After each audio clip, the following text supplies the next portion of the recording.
કારણ કે હસી કાઢવું એ આપણો સ્વભાવ થઈ ગયો છે. આપણે બધા મનોરંજનના આશિકો છીએ. નાટકો પણ આપણને કોમેડી ગમે છે, સિરિયલ પણ આપણને કોમેડી ગમે છે.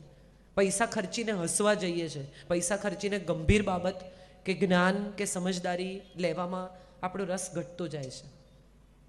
એટલે કદાચ આ વાત તમને થોડી ગંભીર લાગી હોય તો પણ મારી બહુ અંગત વિનંતી છે કે નવી પેઢી એ આવનારા ભવિષ્યનો પાયો છે. એને વિશે હસીને વાત કરવી, એને વિશે સાવ જોક્સની જેમ વાત કરવી, એને બદલે આ મારી વાતો પર બહુ ગંભીરતાથી વિચાર કરજો. આ દે થઈ ગયા છે. આજે સ્પીડમાં દોડીને એમણે ટેકનોલોજીનો પ્રવાસ પૂરો કર્યો છે. એ લોકો ઇમોશનલી પોતાના પરત્વેનું ઘણું બધું ઋણ ચૂકવવાનું ભૂલી ગયા છે. એમના સંતાનો માટે સંપત્તિ સગવડ ભેગી કરવામાં કદાચ પોતાને માટેનો સમય નથી આપી શક્યા. અને ત્યારે હવે જે યુવા પેઢી આપણી સામે આવી રહી છે, યુવા એટલે કોણ એવો સવાલ બહુ અગત્યનો છે. આપણે કોને યુવાન કહીએ? જેના બર્થ સર્ટિફિકેટમાં 20 વર્ષથી 30 વર્ષથી ઓછી ઉંમર છે એ યુવાન છે? ઘણીવાર આપણે નથી જોતા કે 30 વર્ષનો માણસ હોય પણ વાતો એવી કરે કે તમને એમ થાય કે 80 વર્ષના આનું મગજ થઈ ગયું છે. હું ઘણા લોકોને કહું કે આ તો ગરડો જ જન્મ્યો છે. આનો જન્મ થયો ત્યારે જ એના બર્થ સર્ટિફિકેટ પર લખી દીધેલું કે ઓલ્ડ. અને ઘણા 80 વર્ષના માણસ હોય પણ જાતે ગાડી ચલાવે, હજી નવું શીખવા તૈયાર હોય, નવા કમ્પ્યુટર વિશે, નવી વસ્તુઓ વિશે એમને જાણકારી જોઈતી હોય, ત્યારે એમ થાય કે યુવાન આ કે યુવાન આ? કોણ યુવાન?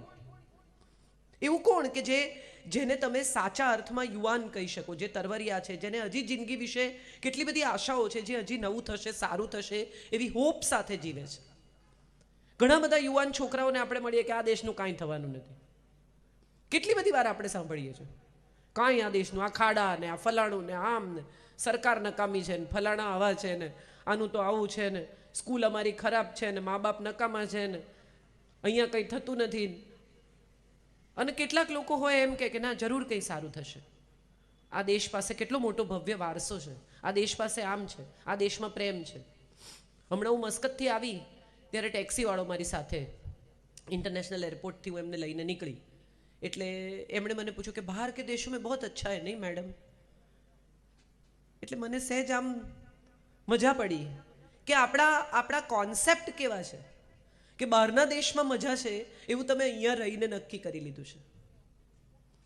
આ દેશમાં શું નથી એ બધું બહાર છે જ. ગ્રાસ હંમેશા બીજી તરફ લીલું લાગે, તમે જાઓ ત્યારે ખબર પડે કે ના વચ્ચે વચ્ચે સૂકા પેચ છે. અહીંથી જુઓ તો આમ હરિયાળી લોન દેખાય આખી. તમે ત્યાં જઈને પગ મૂકો ત્યારે ખબર પડે કે અચ્છા અહીંયા પણ એ જ પરિસ્થિતિ છે જે પેલી બાજુ હતી. અમેરિકા જે લોકો જાય છે અહીંથી આ દેશને અલવિદા કહીને, એન્જિનિયર્સ, ડોક્ટર્સ, બિઝનેસમેન, એ બધા ત્યાં જઈને એવું ફીલ કરે છે કે અરે યાર તમે બધા ઇન્ડિયામાં બહુ મજા કરો છો, તમારે ઘેર ડ્રાઈવર છે, બાઈ છે, મહારાજ છે, તમે ગમે ત્યારે ઘરે પાછા જતા રહો, તમને જોઈએ ત્યારે રજા મળે. એવું ત્યાં નથી. પડોશી ગમે ત્યારે તમારા ઘરમાં આવીને વાડકી ભરીને ખાંડ લઈ જાય, તમે એને ઘેર જઈને પૂછ્યા આવો શાક શું થયું છે. આ સંબંધો, આ ઇમોશન, આ એકબીજા સાથે જોડાયેલી માણસ હોવાની વાત જે આપણો દેશ આપે છે બીજું કોઈ નથી આપતું. અને જે લોકો હવે યુવાન થઈ રહ્યા છે અથવા યુવાન થઈ ચૂક્યા છે એ લોકોના સંબંધોની વાત કરીએ ત્યારે બહુ નવાઈ એ વાતની લાગે કે આપણે જે પેઢીને નવી પેઢી, તોછડી પેઢી, વિચિત્ર પેઢી, આ જનરેશન, આ પ્રજા એવા બધા શબ્દો સાથે નવાજીએ છે એનાથી વધુ પ્રામાણિક અને એનાથી વધુ ટ્રાન્સપરન્ટ પેઢી છેલ્લા એક સૈકામાં નથી આવી.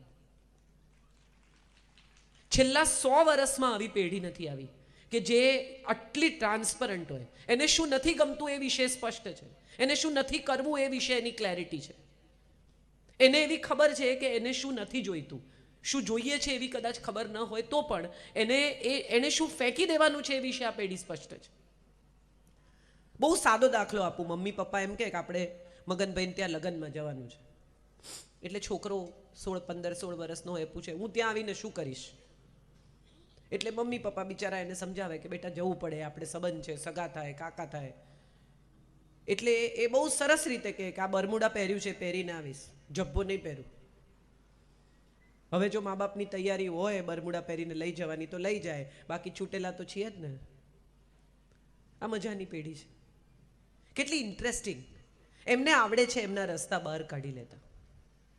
આ પેઢી પાસે કારકિર્દીની સ્પષ્ટતા છે. માત્ર ટેલેન્ટ એ આ પેઢીની પાસે આવેલું નગદ નાણું છે.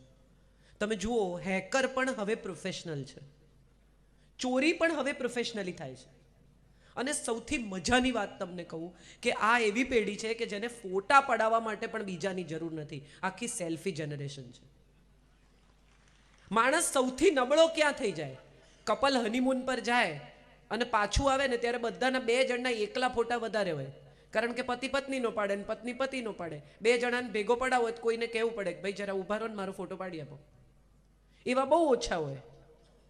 હવે તો આમ કરીને સેલ્ફી એવું સરસ છોકરાઓ પાડતા થઈ ગયા છે. અને તમારે ફોટો પડાવવા માટે પણ કોઈના પર ડિપેન્ડન્ટ ના રહેવું પડે. એનાથી વધારે ઇન્ડિપેન્ડન્સ જગતમાં કયું છે? આનાથી મોટી કોઈ સ્વતંત્રતા જ નથી કે તમે હવે જાતે ફોટો તમારો પોતાનો પાડી શકો છો. આ ટેકનોલોજીનો વિકાસ છે. અને ટેકનોલોજીના વિકાસ સાથે હંમેશા લોજિક જોડાયેલું છે. તમને એક એપલનું ઇન્સ્ટ્રુમેન્ટ આવડે ને એટલે તમને બધા આવડે. તમને એક એન્ડ્રોઈડ આવડે એટલે તમને બધા આવડે. કેમ? કારણ કે લોજિકલી સેમ છે. આ પેઢી પાસે લોજિક છે. એ તમને કેમ પૂછે ને એનો તમારે જવાબ આપવો પડે. આવું કેમ કરવાનું? આવું કેમ કહેવાનું? પગે કેમ લાગવાનું? મંદિરમાં કેમ જવાનું? ઘણીવાર મા બાપ વાત કરે એમ બાળક સાથે કે આમ કરવાનું એટલે પૂછે એવું ક્યાં લખ્યું છે? એવું કોણે કીધું? ત્યારે મા બાપ એવું કહે કે મેં કીધું, હું તારો બાપ છું માટે કરવાનું.